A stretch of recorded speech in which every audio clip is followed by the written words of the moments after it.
All right, the will they, won't they is just too much. But earlier today, we may have finally gotten an answer. I don't know if you're going to debate your opponent. I am somewhere. I don't know when. I'm happy to debate him. To which the former president fired back. We're willing to do it Monday night, Tuesday night, Wednesday night, Thursday night, or Friday night on national television. We're ready. Just tell me where.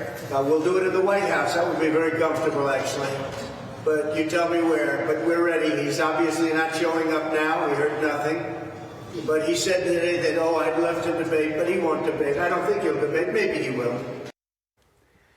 Joining us now, Fox News legal analyst Gregg Jarrett. So, Greg, I don't know if I got this right, but I think former President Trump is ready to debate.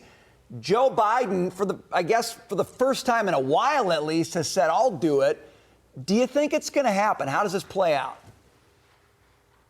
Oh, I'm pretty skeptical, and I imagine that they had to call an ambulance for his handlers today. Probably blew a gasket when they heard him haul off and say, "Oh yeah, I'll debate Donald Trump."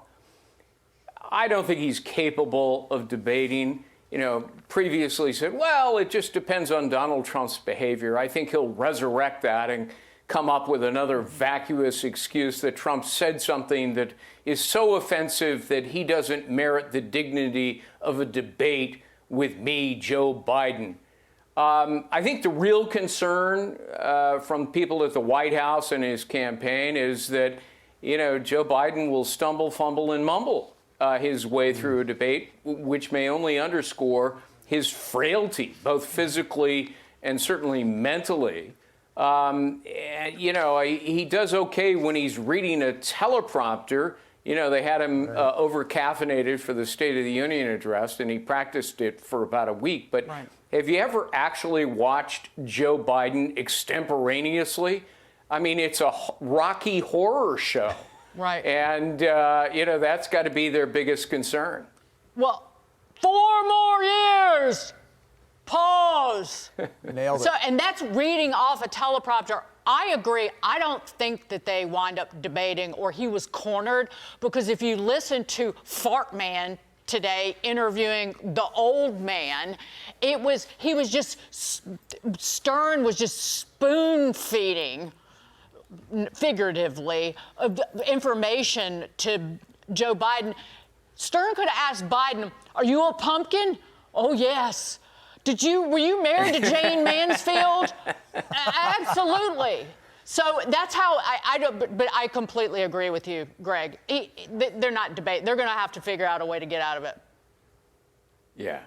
And, just listen to that interview with Howard Stern. I mean, Joe Biden sounds like he took one too many Valiums. Low energy Joe should be another moniker for him. I'm not sure he understood what he was saying.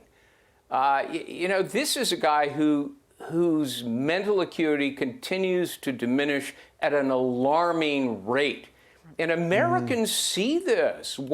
Few clips, when they trot him out occasionally in front of cameras, with these instructions on big cards that he can read, he still seems lost. Greg, let me move you on to a subject closer to home for you. Let's talk about the Supreme Court. They heard arguments for Trump's immunity case, but the left didn't like what they heard. Now, liberals are taking aim at our judicial branch.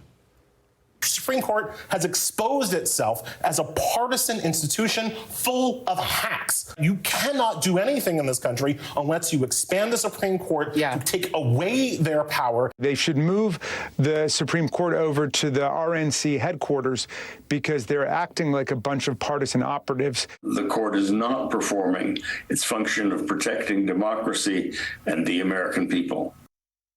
Greg, they're going after the court. They're not going to stop till they get it, I don't think. What do you think? Yeah. Elie Mystal is the head lunatic of the Lunatic Fringe, and Larry Tribe, who used to be a respected Harvard law professor, long ago lost his mind to Trump derangement syndrome.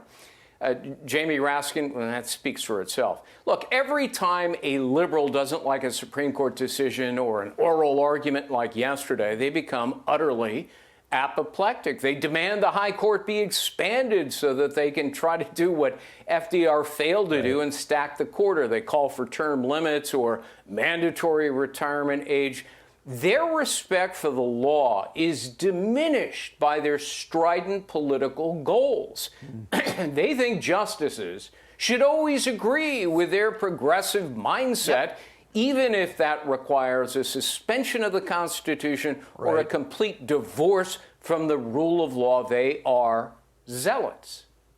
Gregg Jarrett, thank you so much. Great to see you. Hey, Sean Hannity here. Hey, click here to subscribe to Fox News YouTube page and catch our hottest interviews and most compelling analysis. You will not get it anywhere else.